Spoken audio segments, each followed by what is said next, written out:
in this lesson, we're going to talk about throwing. And I know this may not be one of the most common things you think about when it comes to your athletic development, but this is one of the 4 staple trainable disciplines when it comes to athleticism. You've got sprinting, you've got top-end speed, you've got acceleration and deceleration, you've got plyometrics, which is absorbing force, reproducing it, and then you have throwing. And the reason throwing is there is because it's the upper body equivalent of your plyometrics, your explosiveness. You have to accelerate, generate force, and then you have to be able to decelerate and control the joints around that. So when we're looking at this, there's a combination of joint health, being able to have correct mobility and correct patterning, coordination so that you can get sequenced movement together to be effective, and then the ability to generate power. And power is your total force divided by time. Now what you want to think about is the quicker you're moving, the more power you're generating. And so that's important because if I'm not generating a lot of power, I can put a lot of force into something and not generate a big hit or big explosive, aggressive momentum. And that's what we want from a sport capacity. We need to be able to be explosive and fast and have everything work well. Throwing is one way to do this, right?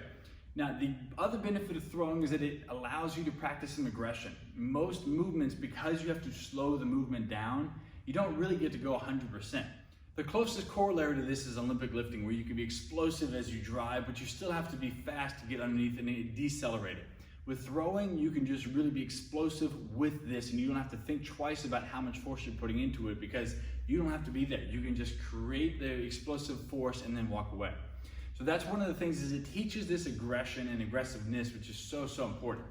So when we're throwing, 3 things you want to make sure you focus on is 1, being explosive, being aggressive. When you throw, it needs to be 100%. You can't throw and just kind of let the ball, just do this. It's not going to cut it, right? Second, what you want to think about is you have to really be focusing on the weakest point. If you're right-handed, you got to be able to start with your left hand and focus on the quality there, right? And then last, you want to be fast. You want to be powerful.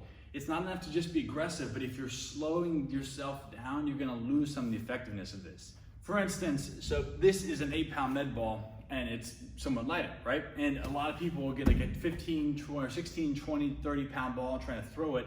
Guess what? You're too slow, right? Even 8 pounds is pushing you for most people. So the top I would go is 10 or 12 for any of the overhead powerful throws. But really the 6 to 8 is going to be your sweet spot.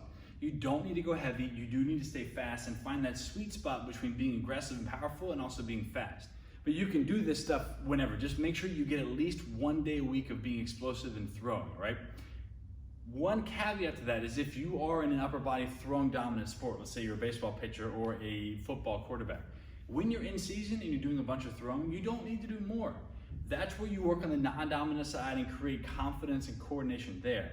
But if you're not in one of those, or if you're in the off season from one of those, that's when you really load the power, right? So you don't need to do more of the same movement. You can balance it out, but when you're not doing it, that's when you can generate more power from that.